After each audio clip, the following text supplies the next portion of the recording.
Well, good morning, everyone, and welcome to this homecoming and reunion edition of Breakfast at Blake. It is really great to have everyone here today to celebrate and honor and hear from some of our fellow alumni, so it'll be a great morning.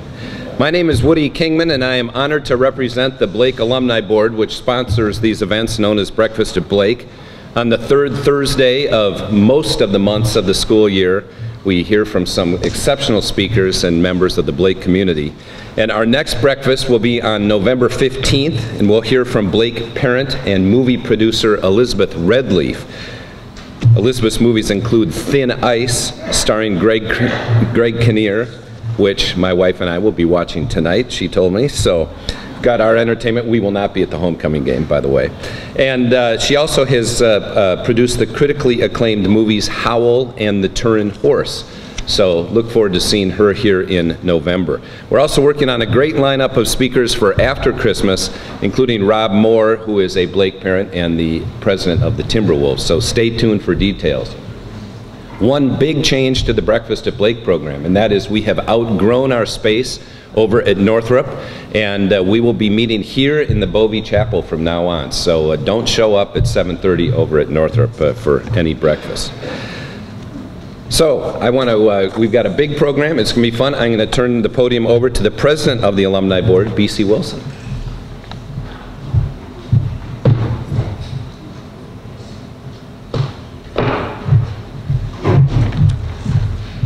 Good morning, everybody. It is my pleasure to be here this morning to introduce the awards for Alumni Athlete of the Year and the Jenny Stevens Hagen Award. So first, I'm going to talk about the Alumni Athlete of the Year Award. This year's recipient is Carolyn Lowe Sterrett, year of 82. And she's receiving the Alumni Athlete of the Year Award, which honors alumni who are active in athletics at Blake and who have, oh, sorry about that. Can you guys hear me better now? Okay, great. I'll go ahead and start over. I'm pleased to present the Alumni Athlete of the Year Award, as well as the Jenny Stevens Hagen Award. This year's Alumni Athlete of the Year Award goes to Carolyn Lowe Sterrett, class of 82. The Alumni Athlete of the Year Award honors alumni who are active in athletics at Blake and who have continued to excel in their athletic endeavors. Carolyn Lowe Sterrett made a national name for herself in telemark ski racing, which is also known as free hill skiing, which she took up in 1989 after moving to Salt Lake City. By 1992, Ms. Sterrett had made it on the U.S. national telemark ski team, with which she competed for 3 years. She was ranked #1 in 1994 and in the top 3 in 1992-93. She raced for the United States and Europe for the World Telemark Championships 3 times, finishing in at least the top 15 each year. She retired from telemark racing in 1995 to start her family. As a Blake student, Ms. Sterrett was a member of the alpine ski team and tennis team, serving as captain of both in her senior year. For the last 10 years, she has been competing in cross-country skiing and has worked her way up to the elite wave in the Boulder Mountain 32-kilometer race in Ketchum, Idaho, and in the American Birkebeiner 52-kilometer race in Wisconsin.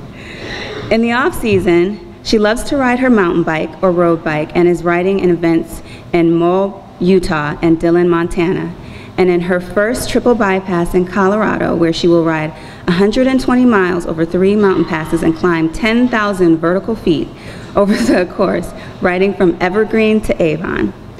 For her considerable achievements and ongoing dedication as an athlete, Blake proudly names Carolyn Lowe Sterrett the 2012 Alumna Athlete of the Year.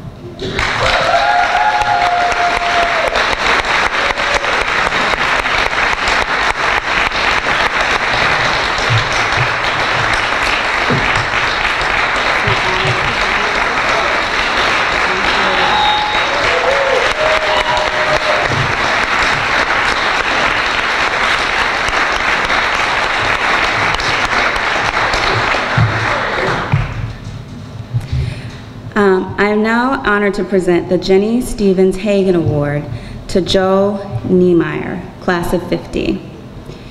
The Jenny Stevens Hagen Award honors an alumnus or alumna who has shown commitment to the Blake School community in the following ways: has devoted extraordinary time and energy to the school, has served as a stalwart enthusiast for the school, and has promoted, attended, and supported with vigor the involvement of the alumni in the Blake School community events. In 2001, Treasures in Our Lives, a book celebrating the teachers and coaches of Northrop and Blake throughout the years, was published. Spearheading the creation and publication of Treasures was Joe Neumeier, whose tireless efforts and complete dedication to the project prompted head of school John Gula to dub him a force of nature. The book is proof of the tremendous value Joe places on his relationships and experiences at Blake and his esteem for the role teachers play in their students' lives. Neumeier was a member of Blake's Alumni Board from 1998 to 2002, serving as president during his last year. He has been involved in class reunions and regularly attends Alumni Academy. For his many contributions, Blake is honored to present Joe Neumeier with the 2012 Jenny Stevens Hagen Spirit Award. From the day he graduated, Joe Neumeier has demonstrated an unparalleled commitment to the Blake schools.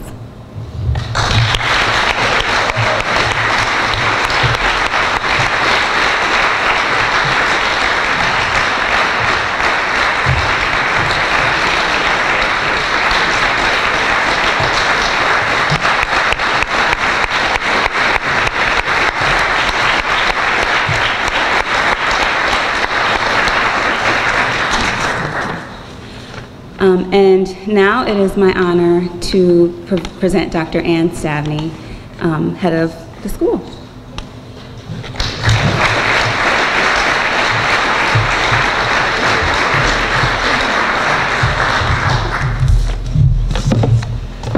Good morning. It's wonderful to see all of you here. It's my pleasure to give the Outstanding Alumni Award this year.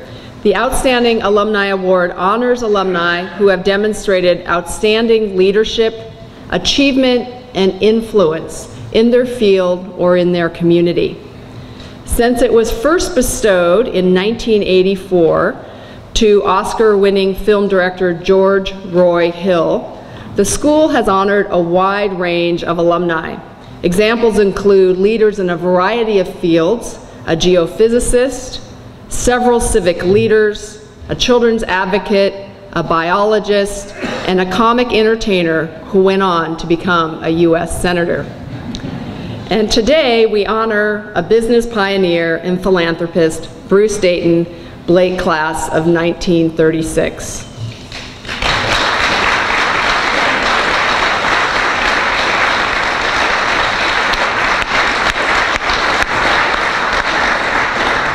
The 1936 Colopan describes Bruce Dayton as, without doubt, the most thorough and complete gentleman in the senior class.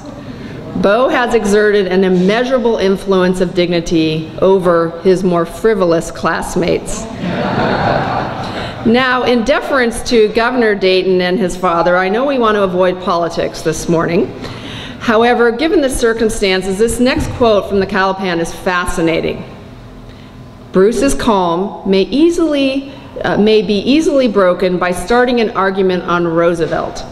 Bruce surpasses his most conservative classmates in his scathing attacks on the present Democratic president. Yeah.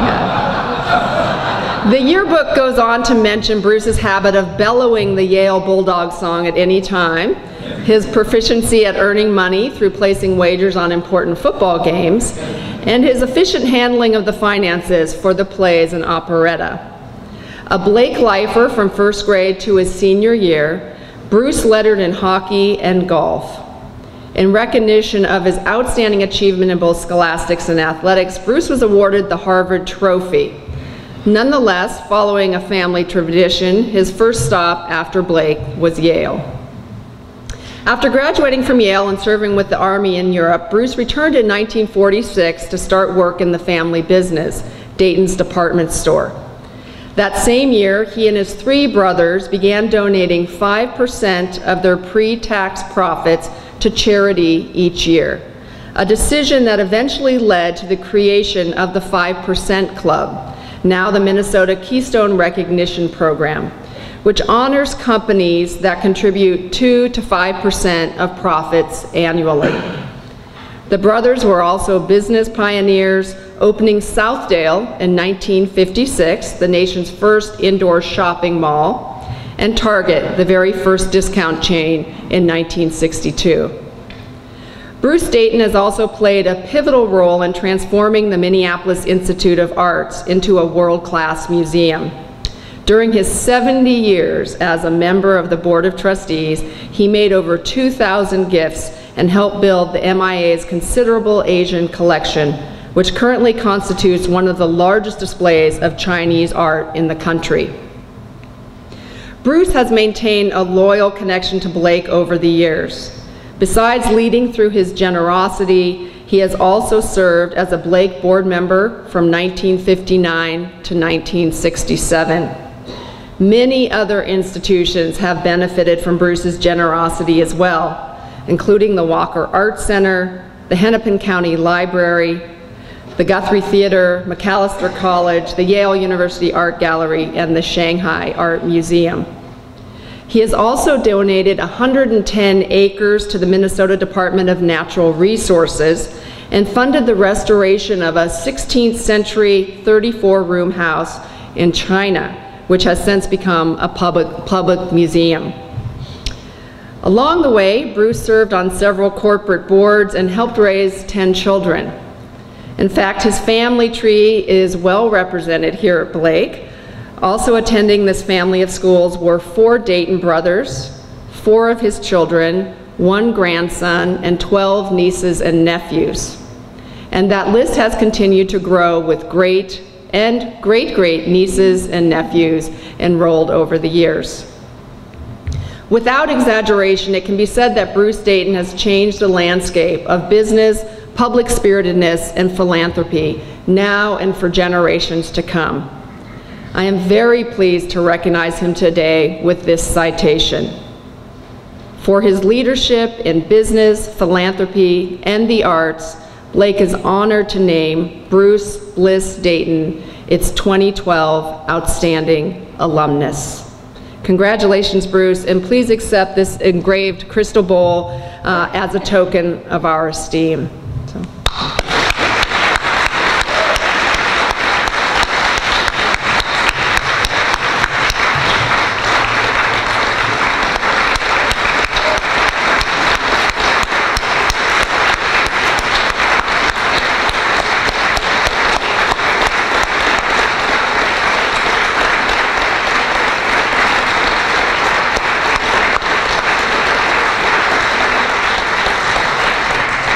It is now my great pleasure to welcome to the podium Bruce's son, who will be speaking on behalf of his father, Governor Mark Dayton, late class of 1965.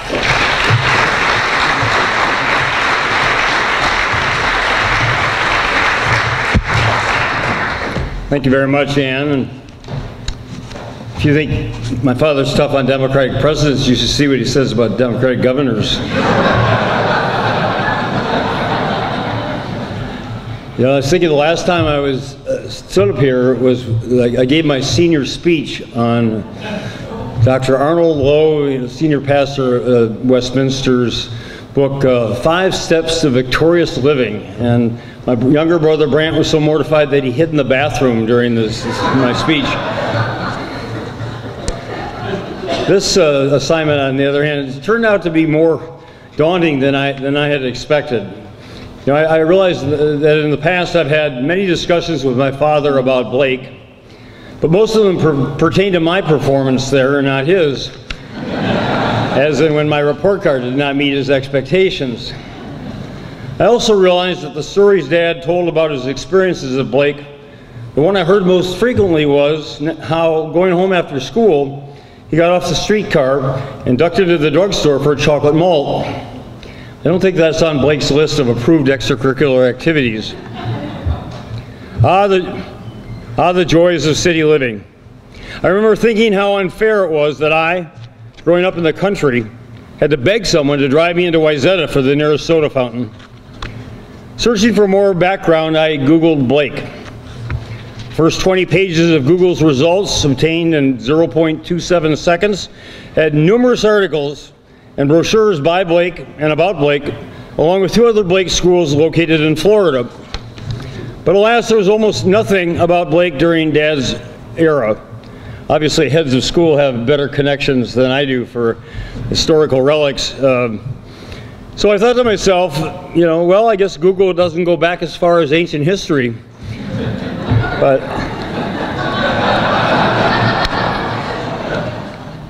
I then realized, however, that there was nothing about Neumeier at Blake either. And I further determined that while last year marked 3/4 of a century since Dad graduated from Blake, 2015, just over 2 years from now, will be a half century since my graduation. And I realized that when you're counting time in centuries, which fraction you apply to it really doesn't matter much. Blake's news about Dad's era and mine lies, I was going to say, buried in some forgotten archives, but obviously the head of school put that to rest, so I'll skip that part. But I did learn a couple of interesting tidbits from the very brief early history that I could find. Northrop was started in 1900, 7 years before Blake. It was founded by a Miss Zulema A. Rubel. I thought, how much fun would it have been to tease my sisters about attending the Zulema Rubel School for Girls. Yeah, it's not working. It's this one. I know it is. Is that better? That works. William Blake founded Dad's alma mater in 1907. In 1910, he asked a local businessman to help him fundraise from the area's business leaders and persuade them to join the Blake Board of Trustees. They did, and the next year replaced him as headmaster. Perhaps poor Mr. Blake suggested raising their taxes.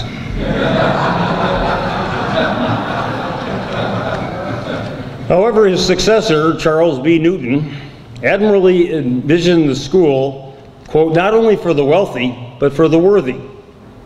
It's not noted whether he considered the two to be mutually exclusive.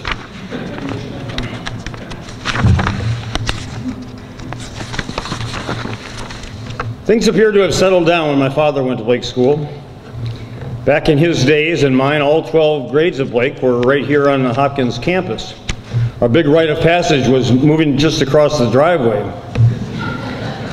Dad graduated in 1936, which means he must have started first grade in the fall of 1924, during the last year of the presidency of Warren G. Harding, and right after the Teapot Dome scandal, which until Watergate was considered, quote, the greatest and most sensational scandal in the history of American politics, according to Wikipedia. Had my father been more aware of the national events surrounding him at ages 4 and 5, I'm sure he would have become a lifelong Democrat. It slipped by him unnoticed, however, in marked contrast to the terms of Franklin Roosevelt, which, as you noted, Ann, he has definite opinions. One of my father's many virtues is his modesty. To illustrate, I asked him yesterday whether he had played any role in his mother, my grandmother's, historic gift to Blake of scholarships for the first 3 African-American students admitted in the school's history. With typical modesty, he replied, no, it was her idea. Of course, I supported it. Obviously, my father's no politician, or he would have seized the opportunity to claim full credit for it. I would have been sorely tempted, but not my father. I did extract from him that he was one of the top students in his class, and that he did exceptionally well on the college admissions tests.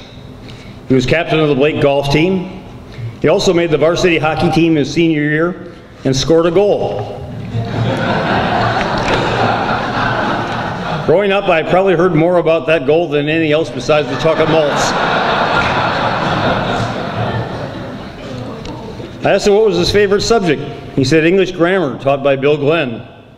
29 years later, Bill Glenn was my English teacher, football coach, and golf coach.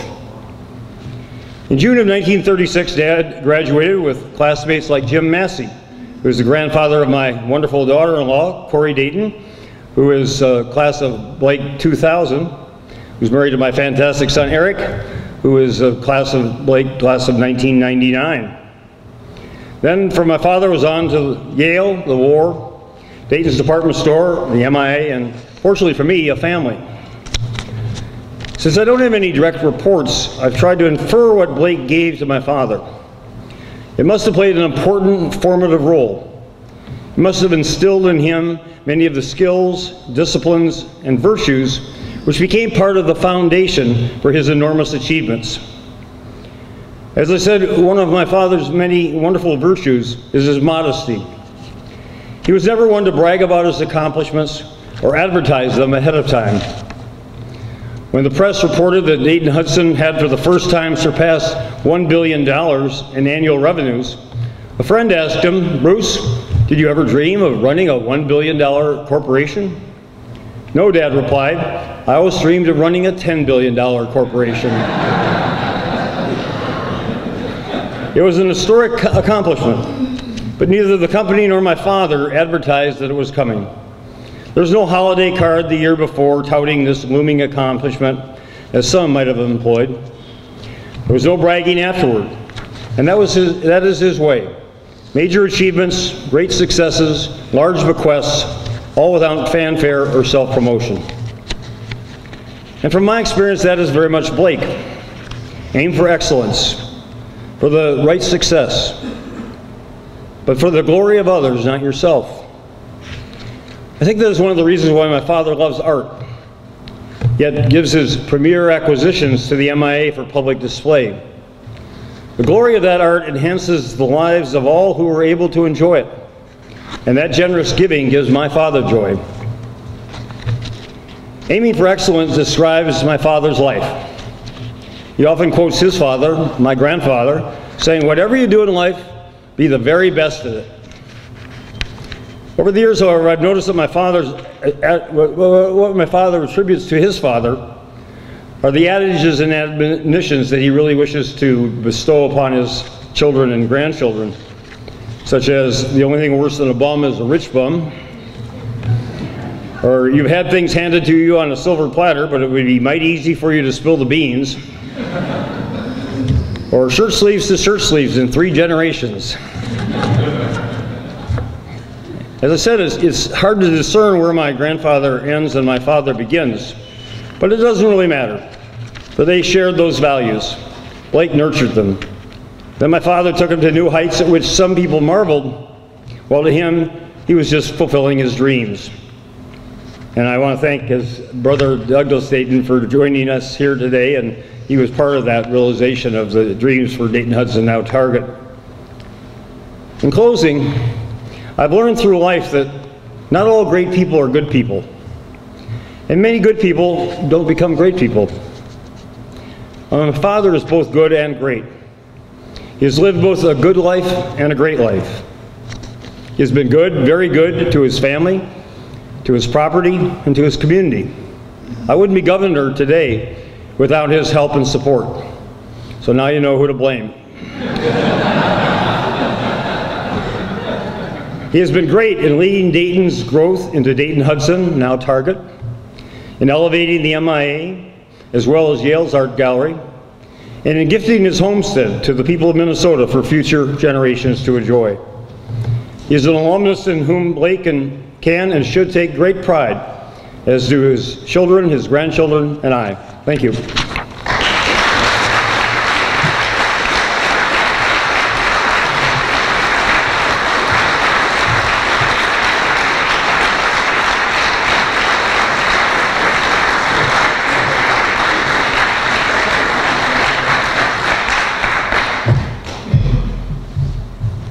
Governor, or as we call you around Blake, Mark, thank you very much. Yeah. Are there any questions for Mark or about his family? As you see, I was trying to avoid this part. So. Yeah. Family only, nothing about. Yes, sir. I'd like to know the names of the other 2 brothers. Anything? There were actually 5 brothers. Donald was the oldest. My father was the second oldest. Wally was the third. Ken was the fourth, and Doug, who's here, is the fifth. Say, where did the interest in the Chinese art come from?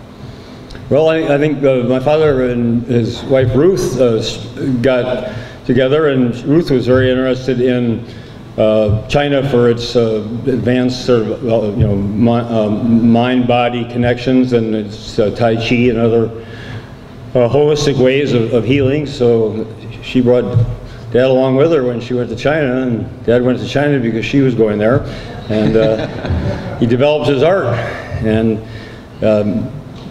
it took his interest in art and started making acquisitions that he says now would be virtually priceless, but back then were a lot more reasonable. And the first time I went to Shanghai, he insisted that I go to the Shanghai Museum and see this plaque where he was recognized for his contribution there, and I did dutifully, had my picture taken right next to it, gave it to him for Christmas, so I got credit for it. I didn't actually see much of the rest of the museum, but I was there and I did get my picture taken. So, but again, he was, not only ahead of his time in his views, but also very generous in carrying them out. Mark, when did your family, the Dayton family, immigrate to the United States, and where did they locate? Well, my father's a historian, so he would know when we emigrated to the United States. That's even before my time. But his grandfather, my great-grandfather, went from upstate New York to Worthington, Minnesota, and it was 1884 at age 21, and it was the New York Syndicate sent him there to run a bank, the State Bank of Worthington, and 1890 or 93, the crash wiped out the other bank there, and he went basically door to door to ask people to please not withdraw their money from his bank, and came home and told his wife that her net worth was $5. So I think he realized that diversification was probably a good idea. And so he found a failing dry goods store, Goodfellows, in Minneapolis, and right after the turn of the century, took that over and went from there. He was also quite a farmer down in Worthington too, which is something I point out to lots of Minnesotans. As was my father, as did my grandfather. Owned a Boulder Bridge farm over by Lake Minnetonka, and my father says my grandfather always was proud that, he said, even during the Depression, his dairy operation always made a profit. And my father said, yeah, that's because he sold all his milk to Dayton's and he could charge whatever he wanted.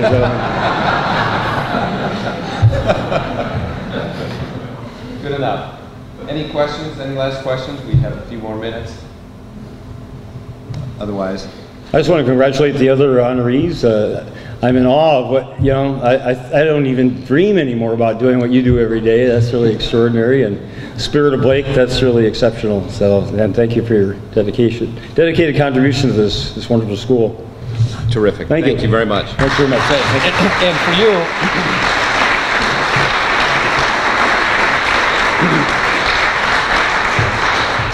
I'm sure none of you can guess what this is, but it is a surprise for the governor, a Blake tie, which we hope he will wear proudly. Thank you very much. Really appreciate it.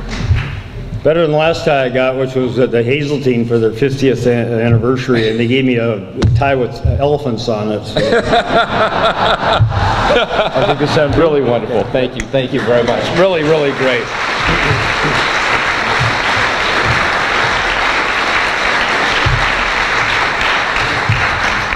I'd like to thank all three generations of the Dayton family that are here, and we have had occasionally at Breakfast at Blake, we've talked about maybe getting a father and a son or something like that, but what I think is really terrific is that the youngest member of the family here today, Eric, was the first member of the Dayton family to be asked to speak at Breakfast at Blake, and so anyway, I'm glad you beat your father and grandfather to the podium. So I just have to take advantage of this opportunity. I rarely get to see Mr. Dayton and get to mention this, but his generosity is a part of our lives almost every day. My wife Elise and I live next to Woodrill, and our every afternoon on the weekends, every Saturday and every Sunday, we get to go out and walk through this beautiful piece of property, which could so easily be cut up and into little itty-bitty lots, and instead it's this 110-acre preserve, just wonderful. And I went to Eric's restaurant for dinner last night. I knew I was going to have a big meal, so I went for a run through the woods yesterday afternoon. It's just great. I want to thank you very much for that little contribution of yours. Huge to us. It's just terrific. Thank you very, very much. Really great.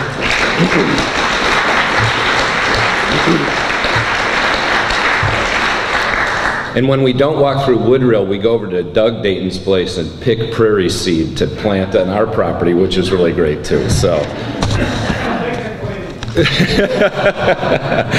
I might get in trouble. I better stop while I'm ahead. I just want to point out we've got a couple of great events. Not a couple. We have a lot of great events this weekend. It is homecoming weekend. There is convocation for the students for all 3 campuses of the students out on the football field. Ames, where's Ames? Ames is here. So Ames, there are some banner carriers that are going to help Ames, and she'll meet you in the back. Ames, what time does the convocation start?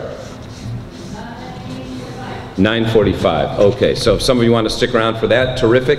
We also have the Great Blake get-together this evening out here in the courtyard. There will be a picnic, barbecue, all complimentary except for the cash bar piece. And then the kickoff game for homecoming is at 6:30 against Minnehaha. Mr. Dayton will be taking bets before the game, from what I understand.